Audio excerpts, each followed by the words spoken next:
ça a passé vraiment très vite. Who knows? Vraiment un highlight de mon été. Allez YouTube! Aujourd'hui on se retrouve avec mon reset pour l'automne. C'est le genre de vidéo que j'aime faire habituellement en tout début de saison. Cette fois-ci la vidéo a quelques semaines de retard malheureusement parce que j'ai dû décaler mes vidéos de 2-3 semaines parce que j'ai pas pu publier pendant que j'étais en voyage. Mon ordi a brisé, ce qui fait que la vidéo va être publiée un peu plus proche de la fin du mois d'octobre que du début de la saison, mais je me suis dit que c'était quand même le fun de faire cette vidéo-là puis de jaser d'automne parce que je pense qu'on est directement dans le pic de cette saison-là puis ça me tentait quand même de partager toutes les choses habituelles. Fait que mes favoris de la saison passée, est-ce que j'ai réalisé mes buts, c'est quoi mes buts pour la prochaine saison et ce genre de choses-là. Fait que c'est ce qu'on va faire aujourd'hui. Si vous n'êtes pas encore abonné, je vous inviterai à le faire maintenant pour ne pas manquer toutes les vidéos comme celle-là. Mettre un like si vous aimez les resets et c'est parti pour mon reset d'automne. Si on commence avec un petit recap de la saison qui vient de passer, de mon été en général, j'ai vraiment essayé d'en profiter le plus possible puis de commencer à profiter de mon été, pas seulement rendu en juin, juillet, mais vraiment au tout début de la saison. Puis je pense que je l'ai vraiment bien fait cette année. J'ai vraiment profité de mon été au Québec. Je suis allée 2 fois à l'île d'Orléans, je suis allée plusieurs fois au lac Saint-Jean. J'ai la chance que mes parents aient maintenant un chalet, ce qui aide vraiment à pouvoir profiter du lac puis de faire des activités. Quand il fait beau, j'ai pas été super chanceuse sur mon timing, surtout au début de l'été, mais à la fin de l'été, il y a une couple de fois où j'ai vraiment pu en profiter, passer des moments en famille, aller faire du paddleboard, ce genre de choses-là. Et j'ai vraiment essayé de profiter de mes soirs de semaine le plus possible. Puis quand je dis profiter, c'est vraiment une définition différente pour tout le monde, mais pour moi, juste de dire, hey, je vais prendre une bonne marche, puis je profite du soleil, du coucher de soleil, de la belle température, puis je prends un moment pour moi, juste pour me dire, hey, je profite de cette saison-là. Ça n'a pas besoin d'être une activité avec des amis, ça n'a pas besoin d'être quelque chose où tu dépenses. Pour moi, aller lire à l'extérieur sur mon balcon, c'est profiter de l'été, puis je l'ai vraiment fait cette année. D'ailleurs, c'était la première année où j'avais ma chaise œuf sur mon patio tout l'été, puis j'ai vraiment pu en profiter dès les premières semaines de la saison. J'étais cette fille en avril qui était avec ma doudou puis mon crewneck à l'extérieur en lisant avant même qu'il y ait des feuilles dans les arbres parce que je voulais vraiment en profiter. L'année passée, j'avais eu ma chaise juste à la fin du mois de juin, fait que j'avais pu profiter de l'été quand même, mais là, je voulais vraiment comme allonger cette saison-là qui est assez courte ici. Puis je pense vraiment que je l'ai fait, puis ça m'a vraiment permis de enjoy l'été. Je suis déjà très nostalgique, mais c'était le fun de pouvoir profiter de cette saison-là à la maison. Le début de mon été, comme je l'ai dit, c'est vraiment fait plus à la maison et c'est vers la fin de l'été que j'ai eu un peu plus d'activités et de choses qui me faisaient me déplacer. Entre autres, j'ai eu le show de Tate McRae qui était à la fin du mois d'août à Montréal. C'était vraiment un highlight de mon été. C'était un incroyable spectacle. J'avais aucun doute avant d'aller au show à Tate que ça allait être bon parce que j'avais vu des vidéos, je sais comment elle performe, mais en vrai, c'était encore plus incroyable. Je suis allée avec mon amie Anne-Marie, on a fait un genre de petit 24 heures à Montréal puis on en a vraiment profité. C'était une super belle façon de finir l'été et je retournerais te voir Tate n'importe quand. Puis même la première partie qui était Zara Larsson était incroyable aussi. C'était vraiment un de mes meilleurs spectacles que j'ai vu dans les dernières années et j'y retournerai vraiment n'importe quand. Je pense encore à ce spectacle-là 2 mois plus tard. Fait que c'était vraiment excellent. Quelques jours plus tard, à la toute fin de l'été, je suis partie en voyage en Europe. Je suis allée en Corse et à Malte. D'ailleurs, si vous n'avez pas vu les vlogs de mon voyage, je vous inviterai à aller voir maintenant. J'ai mis beaucoup de temps et d'amour dans ces vlogs-là. Puis je trouve que c'est vraiment le fun de vous partager des beaux souvenirs comme ça. C'est un voyage que j'ai fait en 2 parties. La première partie avec mes collègues, avec l'agence avec laquelle je travaille. On est parti pour créer du contenu avec des clients en Corse, puis c'était juste tellement beau. Un voyage beaucoup trop court, on est parti un genre de 4 jours, puis je pouvais pas juste faire un 4 jours en Europe. C'est pour ça que j'ai décidé de étendre mon voyage puis de partir solo pour un 8 jours supplémentaire. Puis là, je suis allée à Malte, qui est une autre île dans la Méditerranée, qui est un magnifique pays que j'ai adoré. J'en reviens pas que ça fait déjà comme 1 mois que je suis revenue de voyage. Ça a passé vraiment très vite. À travers les années, j'ai testé différents moments pour aller en Europe, puis c'était la première fois que j'allais vraiment en septembre. Je suis déjà allée à la fin octobre, mais cette fois-ci, c'était comme début septembre, et j'ai trouvé vraiment ça le fun comme période de l'année. C'est clair que c'est quelque chose que je referais parce que ça m'a vraiment permis de comme extendre de 2-3 semaines l'été, parce qu'il faisait quand même assez chaud ici aussi, mais l'automne était techniquement commencé, puis les arbres avaient commencé à changer de couleur, puis moi il faisait comme 35 en Europe. C'était un petit peu moins achalandé que le reste de l'été, puis j'ai trouvé ça vraiment le fun. C'était un beau moment, puis ça m'a vraiment permis de conclure mon été en beauté. Fait que définitivement un autre highlight, mais ça, c'est même pas une question. Maintenant, on va faire un petit retour sur les buts que je m'étais donné pour cet été. Je m'en étais donné 4, puis ça fait quand même plusieurs mois, fait qu'il a vraiment fallu que je retourne voir c'était quoi les buts que je m'étais donné. Premièrement, je voulais commencer un book club. C'est quelque chose que je parle depuis le tout début de l'année. Je pense que c'est ce but-là, je me l'étais donné la première fois au printemps. Et c'est in the works depuis plusieurs mois. C'est quelque chose qui a été discuté. On a un groupe avec des amis qu'on en a parlé, on a essayé de planifier des dates, mais au final, ça a été vraiment difficile parce qu'on a tellement des horaires qui sont différents, puis on veut vraiment commencer ça d'une bonne façon et se faire une belle première rencontre. Puis on n'était jamais à la même place cet été, tout le monde était parti dans différents endroits au Québec, mais aussi en voyage à l'extérieur. Fait que ça a été un petit peu plus difficile, mais j'ai espoir qu'on puisse quand même le faire dans les prochains mois. C'est définitivement quelque chose que je n'enlève pas de mes objectifs, mais malheureusement ça n'a pas été accompli pendant l'été. Le deuxième but que je m'étais donné pour cet été est encore une fois relié à la lecture. Je voulais lire 10 livres au total dans mon été, qu'est-ce qui n'a pas du tout été accompli, je vais vous l'avouer. Je suis partie vraiment en force au début de l'été, je lisais vraiment beaucoup de livres, j'étais super motivée. Habituellement c'est la saison où je lis le plus dans l'année, mais j'ai vraiment pogné un reading slump à la fin juillet, début août, et depuis, c'est tellement long pour moi de commencer un livre puis de le terminer. Je lis quelques pages, je lis genre 20% d'un livre, puis après je le reprends pas pendant des semaines, qu'est-ce qui est vraiment pas mon genre. Faut vraiment que je me remotive, puis l'automne, je pense que c'est la saison pour ça. C'est super cosy, il fait noir tôt, fait que qu'est-ce que j'ai de mieux à faire que de lire à l'intérieur? Pas grand chose. Fait que c'est clairement quelque chose que je vais reprendre dans les prochaines semaines, je l'espère, mais je suis dans un reading slump en ce moment, fait que j'ai vraiment lu juste 5 livres sur mes 10. J'étais certaine que j'allais clairement avoir plus que 10 livres. C'est pas le cas. Mais ouais, je me décourage pas. C'est juste des choses qui arrivent, il y a des moments de l'année où on lit moins, puis c'en est un en ce moment. Le prochain but que je voulais accomplir était plus au niveau de l'exercice et du mouvement. Je voulais marcher plus de 10 000 pas par jour pendant au moins 30 jours au courant de l'été. Un de mes objectifs dans l'année au complet 2025, c'était de faire 50 jours à 10 000 pas. Puis là-dedans, je voulais en faire au moins 30 pendant l'été parce que c'est vraiment la période où je marche le plus. Comme beaucoup de monde, je pense, je vais prendre des marches beaucoup de soirs dans la semaine pendant l'été, et avec le voyage, je me doutais que ça allait sûrement se faire beaucoup en septembre parce que j'ai tendance à vraiment beaucoup marcher en voyage, des journées à 10 000 pas, 15 000, 20 000 pas, j'en fais beaucoup pendant que je suis en voyage en Europe habituellement, et c'est ça qui est arrivé, j'ai accompli ce but-là à la fin du mois de septembre, fait que je suis vraiment un petit peu plus que 30 jours en ce moment, je pense que j'étais à 31, je suis bien contente parce que j'approche de mon but de 50 qui était sur ma carte de bingo de 2025, fait que je vais vous updater par rapport à ça pour le reste de l'année, mais ce but-là a été accompli. Et le dernier objectif que je m'étais donné, c'est que je voulais publier 2 vidéos par semaine pendant tout l'été, ce que j'ai accompli. C'est un but que je me donne quand même assez fréquemment pendant l'année. J'aime ça faire au moins 2-3 périodes dans l'année où je publie un petit peu plus, puis l'été je trouve que c'est vraiment le fun. J'ai comme plein de choses qui se passent, fait que c'est le moment pour faire un petit peu plus de vlogs puis de vidéos thématiques estivales. Ce que j'ai fait encore une fois cette année, c'est sûr que c'est un bon défi à toutes les fois, ça nécessite vraiment de la planification parce que c'est quand même le double de contenu long que je dois mettre, en plus de faire du contenu court, d'avoir une job à temps plein, une vie sociale, ce genre de choses-là. Mais j'étais vraiment contente de l'avoir accompli. J'ai adoré toutes les vidéos que j'ai publiées cet été et j'ai réussi à même publier 2 vidéos par semaine.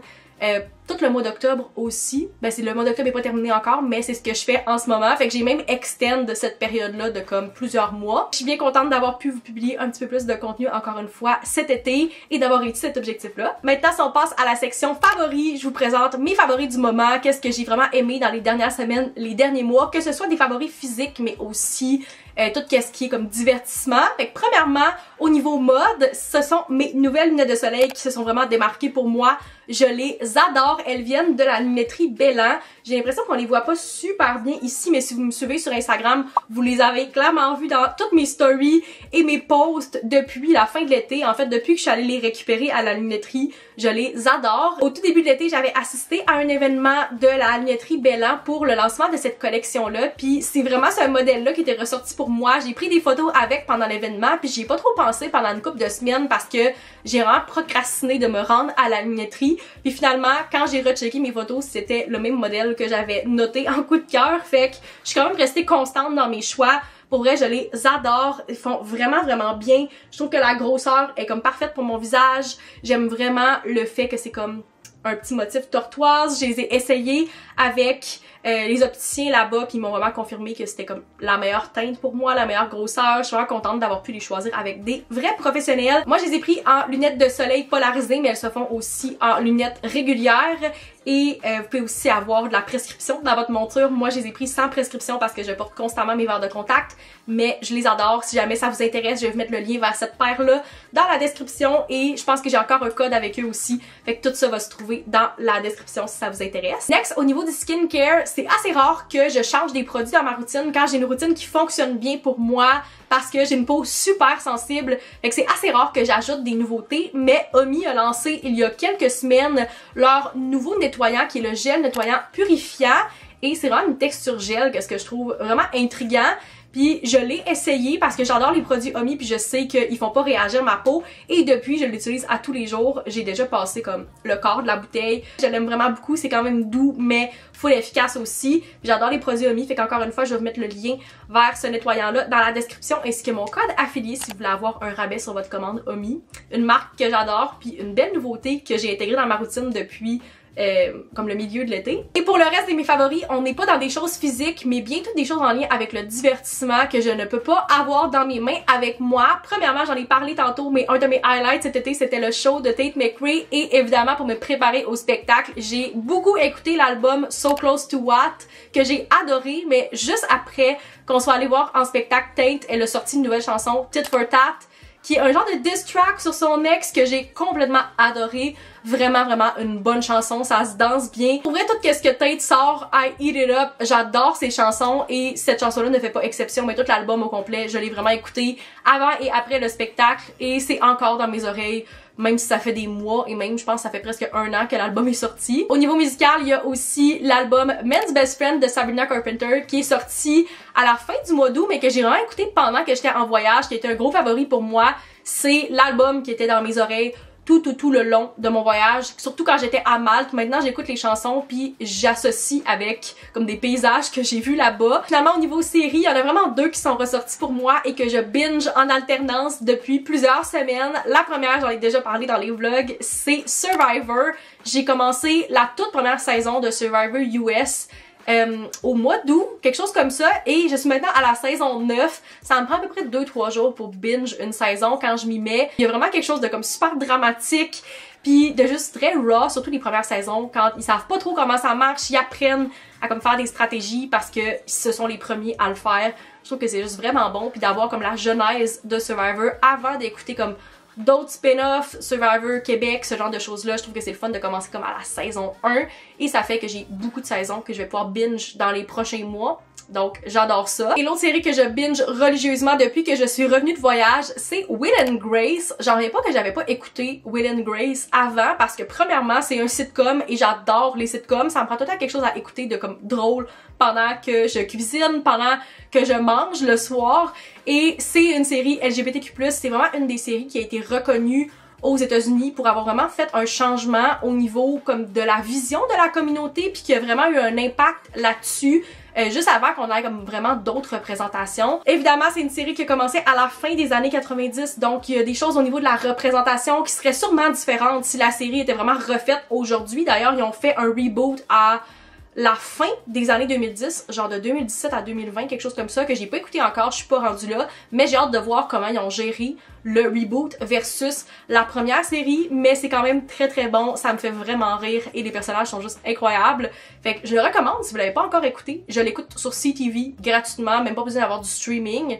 Et j'adore juste réécouter des compilations de cette série-là parce que c'est juste vraiment bon. Maintenant, si on jase lecture, ça me permet de vous partager ma TBR pour l'automne. Donc, quelques livres que j'aimerais lire dans la prochaine saison. Le premier est sur ma liste depuis sa sortie en mars et je l'ai pas lu encore, mais je pense que ça va être la saison parfaite pour le faire. C'est Sunrise on the Reaping de Suzanne Collins. C'est le dernier de la série Hunger Games. Ben, en fait, le plus récent parce que je sais pas si ça va être le dernier. Mais il est sorti en mars et j'ai entendu vraiment du positif sur ce livre-là.